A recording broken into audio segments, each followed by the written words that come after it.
Well, let's talk about yesterday. Hello, Sonny. Hi, Brian. Let's dive right in.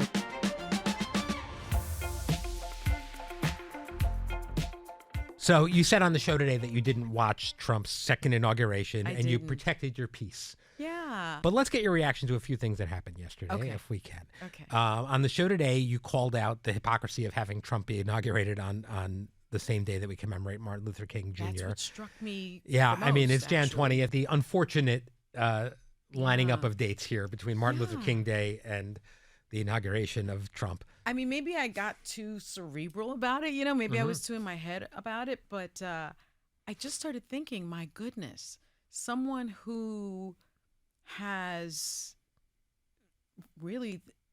a Justice Department settlement because his father and Trump himself would not rent to black people.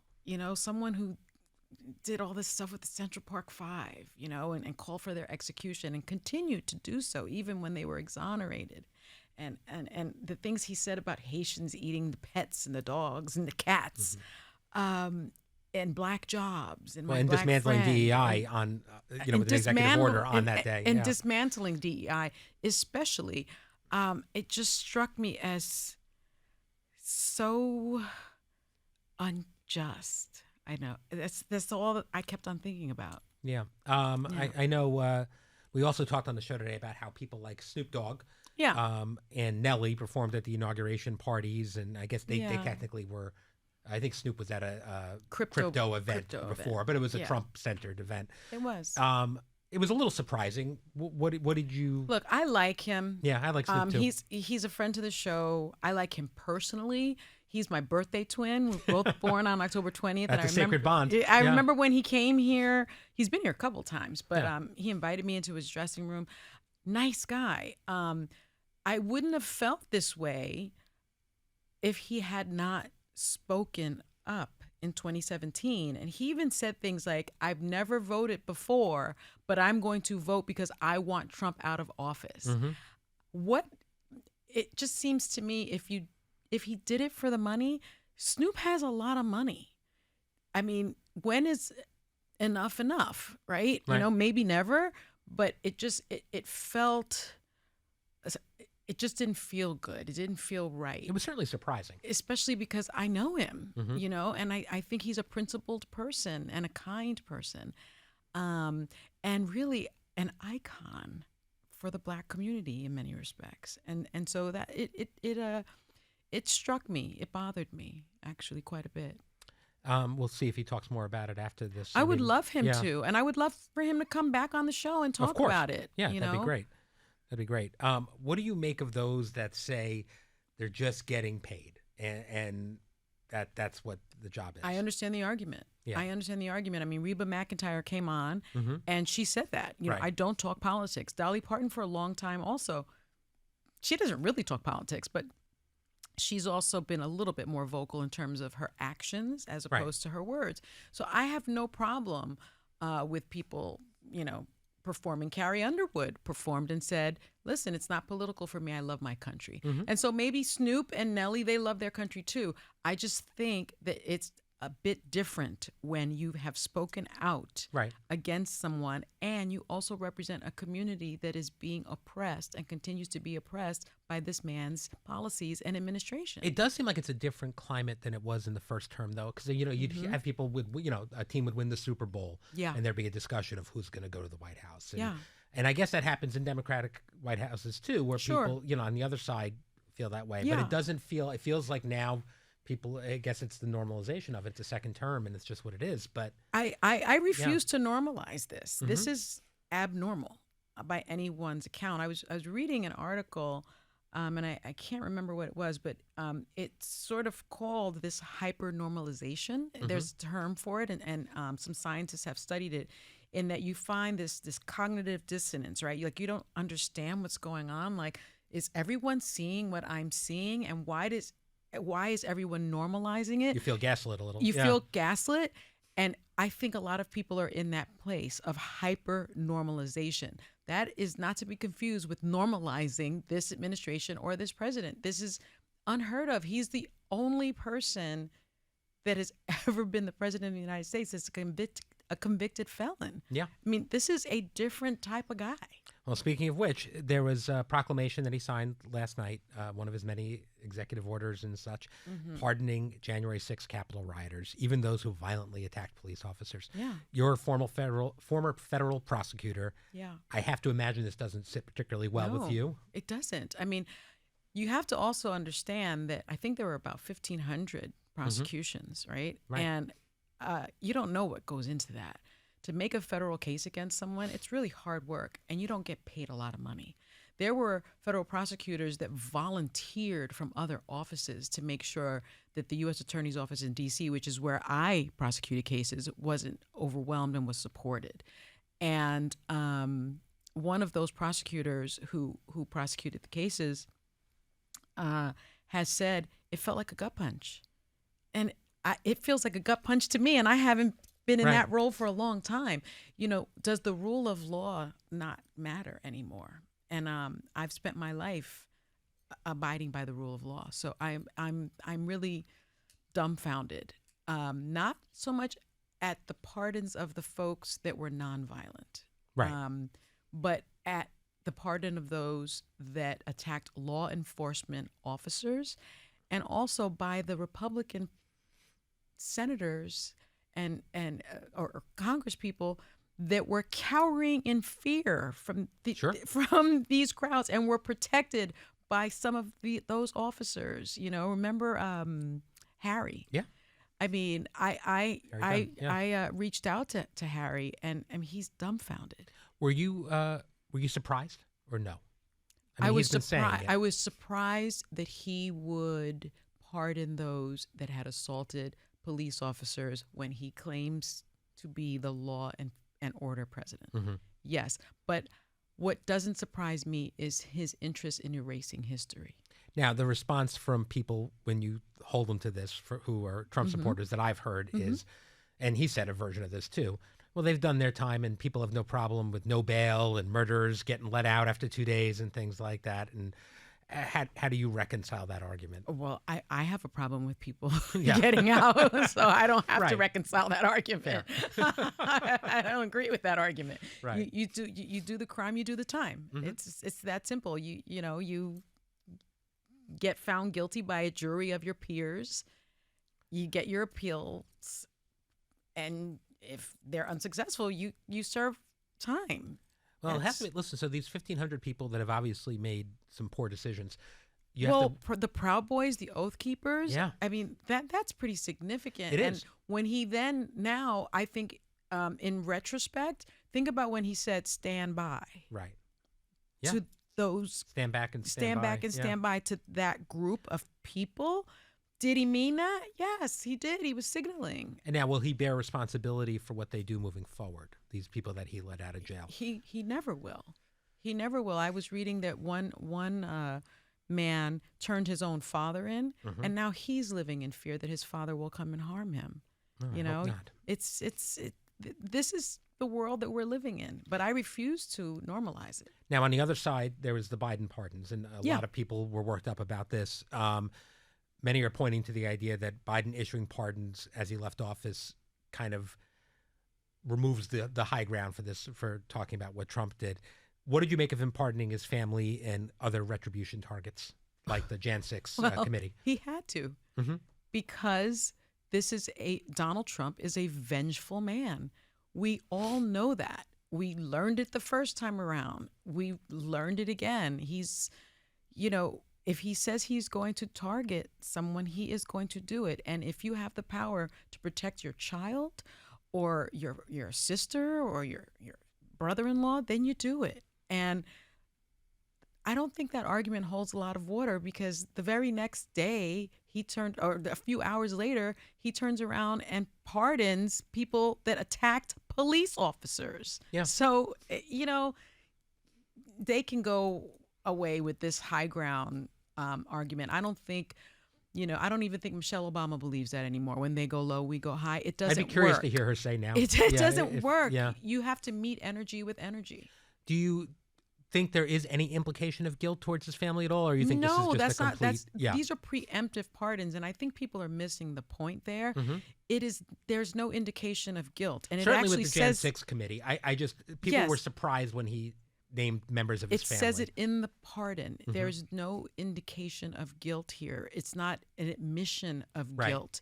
It is a preemptive pardon to preserve their ability to not be targeted by their political opponents, by the government of the United States. Do you think this is going to become just the way things are now, and Trump on the way out will pardon everybody and his family and so on, and Jared and Ivanka and Don Jr.? Well, he did it the first time. I mean, he pardoned, Jared's father, from what I recall. So of course he'll do it again. Has nothing to do with Biden. Right.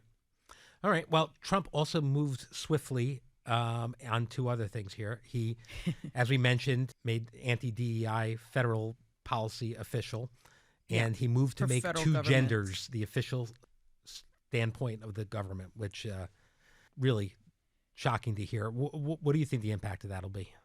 I think it's going to harm a lot of young people, especially. This is supposed to be an inclusive country. This is supposed to be a place where if that you get to choose your identity. And if that identity is they or them, if that identity is, if you were born a biological male, but you are a woman, then you get to do that here. There are other places in this world, other countries, where you are murdered for that. I thought this was the land of the free. And so I'm really disappointed in what he did. I'm already disappointed. And I'm disappointed that this country would allow it, actually. I'm disappointed that this country would allow others to feel like they don't belong. There feels like the outrage isn't there the way it was in 2016 in general. Do you think that's going to stick, or do you think people are just recovering? And I think people are recovering. I think the resistance is alive and well. I think people are regrouping. And I think when they see the pain that will be inflicted on their neighbors, not only economically, but just in all aspects of their lives, I think people will wake up and think, oh my goodness, what have I done? I do believe that. I believe in 2 years. You think people who voted for him are going to Yes, I do believe that 100%. You've already had people, I think union workers, that have said they felt bamboozled.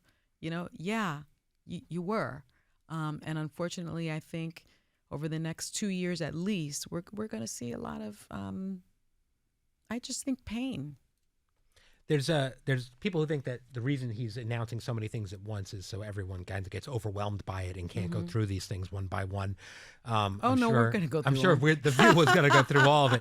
One thing I wanted to ask you about as our resident legal expert. Yes. The executive order he passed or he wrote on ending birthright citizenship. He can't do that.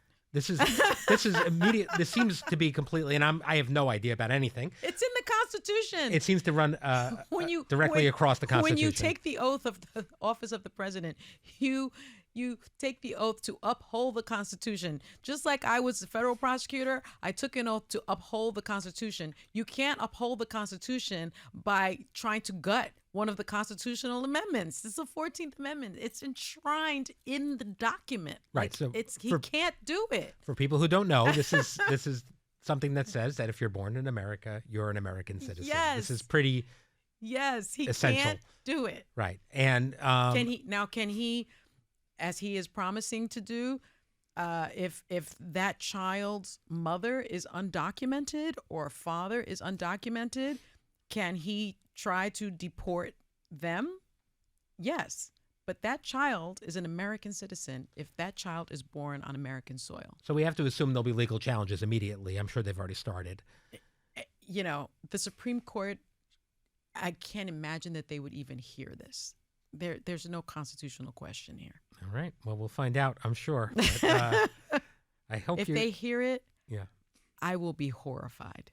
Well, I guess they almost have to hear it because someone's got to No, figure this out. they can deny it. Right, but then what happens to his executive order? It means nothing? It means nothing. That if it goes, let's say it goes to the D.C. Circuit Court of Appeals and they say, no, you can't gut the Constitution, and then they would have to appeal to the Supreme Court, and the Supreme Court decides whether or not they're going to hear the case. And if they say no thank you and they send it back to the court, then it's over. All right, well, let's enter sliding doors territory and talk about the person who could have been inaugurated on Martin Luther King Day, Vice President Kamala Harris. She left the inauguration. She did. And went straight back to California. Yes. To visit with those impacted by the wildfires. And it was actually a Black community that was impacted that she visited. Yeah, first responders. We've talked a little bit about this. Governor Harris, you mean? What do you think is next? Is that what you think is going to happen? I mean, it sure did look governor-like, makes a lot of sense to me. So many people are saying that, well, it's demotion. I don't agree with that. I mean, as vice president, you are not the president. It's sort of a thankless job in many respects. You don't get to make all the calls, even though you're in the room when it happens. And so it's a sort of on the job training. But as governor of California, which is, I think, our largest economy, it's got an economy that's like a small country. That's pretty presidential. Yeah, there's no question. I mean, the governor is certainly training.